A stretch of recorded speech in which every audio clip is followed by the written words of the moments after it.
નમસ્કાર, આપનું સ્વાગત છે. આપણે જે ઓનલાઈન દુનિયામાં જીવીએ છીએ ને એમાં બધું કેટલું ફાસ્ટ અને સહેલું લાગે છે નહીં? પણ ક્યારે વિચાર્યું છે કે આ બધાની પાછળ શું છે? પડદા પાછળ એક જબરદસ્ત એન્જિન કામ કરી રહ્યું છે અને એ છે ડેટાબેઝ. તો ચાલો આજે એને જ સમજીએ કે આ આખી છે શું અને કામ કઈ રીતે કરે છે. જરા વિચારો તો, યુટ્યુબ પર લાખો કરોડો વિડીયો છે, બરાબર?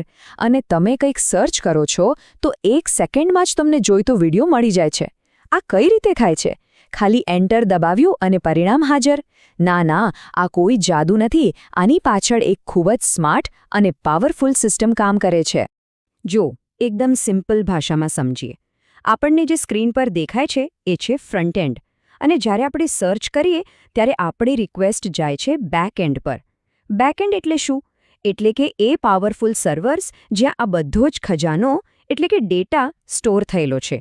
અને આ આખા બેકએન્ડનું જે દિલ છે ને એ જ છે ડેટાબેઝ. ઓકે, તો ડેટાબેઝ આટલા બધા ડેટાને મેનેજ કઈ રીતે કરે છે? એ સમજવા માટે આપણે એક બહુ જ પાયાની વાત સમજવી પડશે. અને એ છે ડેટા અને માહિતી વચ્ચેનો ફરક. હા, આ બંને શબ્દો એક નથી, એમાં બહુ મોટો તફાવત છે. ચાલો એક મસ્ત ઉદાહરણથી સમજીએ. ધારો કે હું કહું 98.6, તો આ શું છે? કંઈ ખબર ના પડી, બરાબર? આ છે ખાલી ડેટા, કાચો ડેટા. પણ હવે હું કહું કે દર્દીનું તાપમાન 98.6 ફેરનહાઇટ છે, તો તરત જ એનો અર્થ નીકળ્યો. એ બની ગઈ માહિતી. એટલે કે સંદર્ભ, કોન્ટેક્સ, એ જ બધી ગેમ બદલી નાખે છે. તો પોઈન્ટ શું છે? પોઈન્ટ એ છે કે ડેટા એના ઓરિજિનલ રૂપમાં લગભગ અર્થ વગરનો હોય છે. એ તો બસ એક કાચો માલ છે, જેમાંથી કંઈક કિંમતી બનાવવાનું બાકી છે.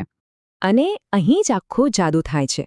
જેવો આપણે એ કાચા ડેટાને કોઈ સંદર્ભ આપીએ, એને એક સ્ટ્રક્ચરમાં ગોઠવીએ, એટલે તરત જ એ માહિતી બની જાય છે. એવી માહિતી જેનો આપણે ઉપયોગ કરી શકીએ, જેના પરથી કોઈ નિર્ણય લઈ શકીએ. પણ વાત અહીં પૂરી નથી થતી. આ તો એક આખી સફર છે. ડેટામાંથી બને છે માહિતી, માહિતીમાંથી મળે છે જ્ઞાન એટલે કે નોલેજ, અને જ્યારે આપણે નોલેજનો ઉપયોગ કરીને સાચા નિર્ણયો લઈએ ત્યારે એ બને છે ડહાપણ એટલે કે વિઝડમ. આપણી આખી ડિજિટલ દુનિયા આ જ સફર પર ચાલે છે, ડેટાને ડહાપણમાં બદલવાની સફર. તો સવાલ એ છે કે આ બધું કરે છે કોણ? આ ડેટાને માહિતીમાં ફેરવવાનું, એને વ્યવસ્થિત સાચવવાનું, આ બધું કોણ સંભાળે છે? વેલ, અહીં એન્ટ્રી થાય છે આપણા આજના હીરોની, DBMS એટલે કે ડેટાબેઝ મેનેજમેન્ટ સિસ્ટમ. હવે ડેટાબેઝ સાંભળીને કદાચ કંઈક અઘરું લાગે, પણ એને સમજવું બહુ સહેલું છે. બસ માઇક્રોસોફ્ટ એક્સેલને યાદ કરો. હવે કલ્પના કરો કે તમારી પાસે એવી હજારો લાખો એક્સેલ શીટ્સ છે અને એ બધી એકબીજા સાથે એકદમ સ્માર્ટ રીતે જોડાયેલી છે. બસ આ જ છે ડેટાબેઝનો બેઝિક કોન્સેપ્ટ. છે ને સિમ્પલ? તો પછી સવાલ એ થાય કે એમેઝોન કે યુટ્યુબ જેવી મોટી કંપનીઓ ખાલી એક્સેલ શીટ કેમ નથી વાપરતી?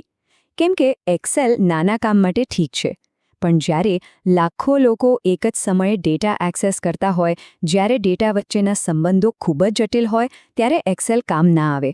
એના માટે જોઈએ કંઈક બહુ જ શક્તિશાળી, અને એ છે ડેટાબેઝ. તો આ DBMS શું છે? એ એક એવો સોફ્ટવેર છે જે આ આખી સિસ્ટમ ચલાવે છે. એ ડેટાબેઝને બનાવે છે, એને મેનેજ કરે છે, એની સાથે વાતચીત કરે છે. એમ સમજો કે આ આખા ઓપરેશનનું મગજ છે. રખેવાળ પણ એ જ, મેનેજર પણ એ જ. તમે કદાચ ક્યાંક ને ક્યાંક આ નામો સાંભળ્યા હશે. MySQL, PostgreSQL, MongoDB, આ બધા પોપ્યુલર DBMS છે. આપણે રોજ જે એપ્સ વાપરીએ છીએ ને, ફેસબુકથી લઈને આપણી બેન્કિંગ એપ્સ સુધી, એ બધાની પાછળ આમાંથી જ કોઈક પાવરફુલ સિસ્ટમ કામ કરી રહી હોય છે.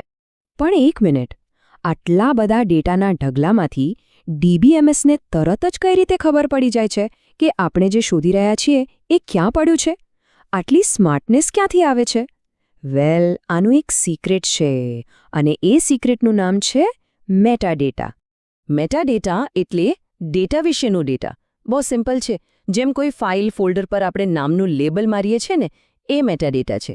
અથવા તો લાઇબ્રેરીમાં જે કાર્ડ હોય જે બતાવે કે કઈ બુક કયા કબાટમાં છે, બસ એ જ કામ મેટાડેટા ડેટાબેઝ માટે કરે છે. એ કહે છે કે કયો ડેટા શું છે અને ક્યાં રાખેલો છે. આનું બેસ્ટ ઉદાહરણ તો આપણા પોતાના ફોનમાં જ છે. આપણે જ્યારે કોઈ ફોટો પાડીએ છીએ ત્યારે ખાલી ફોટો નથી ક્લિક થતો, એની સાથે સાથે ફોન કેટલી બધી માહિતી સેવ કરે છે ખબર છે? કયા કેમેરાથી ફોટો લીધો, કઈ જગ્યાએ લીધો, ફાઇલ સાઇઝ શું છે, આ બધું જ મેટાડેટા છે.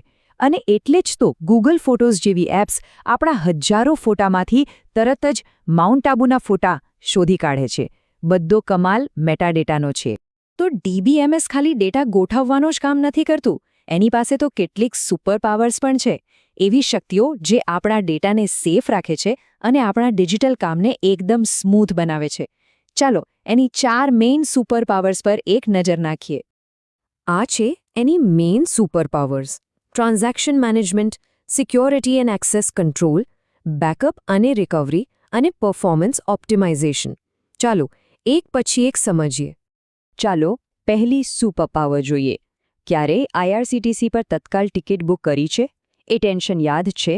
વિચારો કે ટ્રેનમાં ખાલી એક જ સીટ બાકી છે અને તમારા જેવા બીજા હજારો લોકો એક જ સેકન્ડે એ સીટ બુક કરવા માટે ક્લિક કરી રહ્યા છે. હવે શું થશે? અહીં કામ આવે છે DBMSની transaction management super power. DBMS પાક્કું કરે છે કે જેનું ક્લિક સૌથી પહેલું રજિસ્ટર થયું, સીટ એને જ મળે. ભૂલથી પણ એક જ સીટ 2 લોકોને ના વેચાઈ જાય.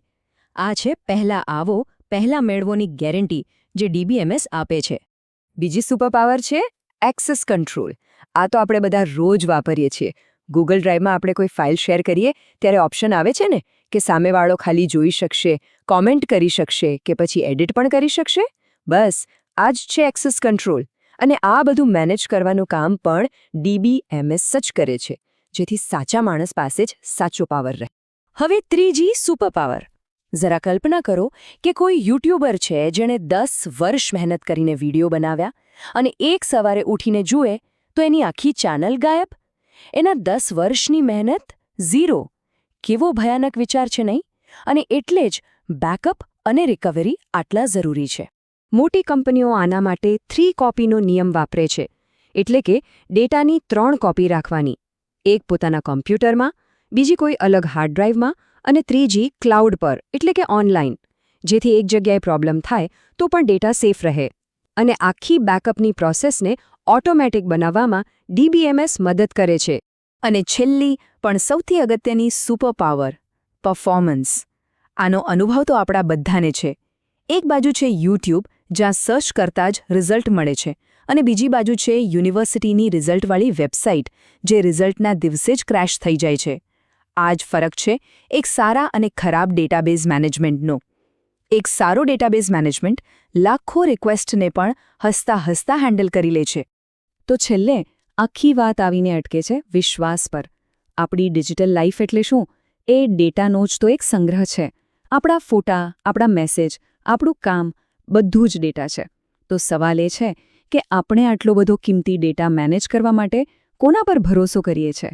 તો હવે પછી જ્યારે પણ કોઈ એપ વાપરો ત્યારે 1 સેકન્ડ માટે એ અદૃશ્ય એન્જિનને જરૂર યાદ કરજો, જે પડદા પાછળ રહીને આપણી આખી ડિજિટલ દુનિયાને સલામત અને સ્મૂથ ચલાવી રહ્યું છે.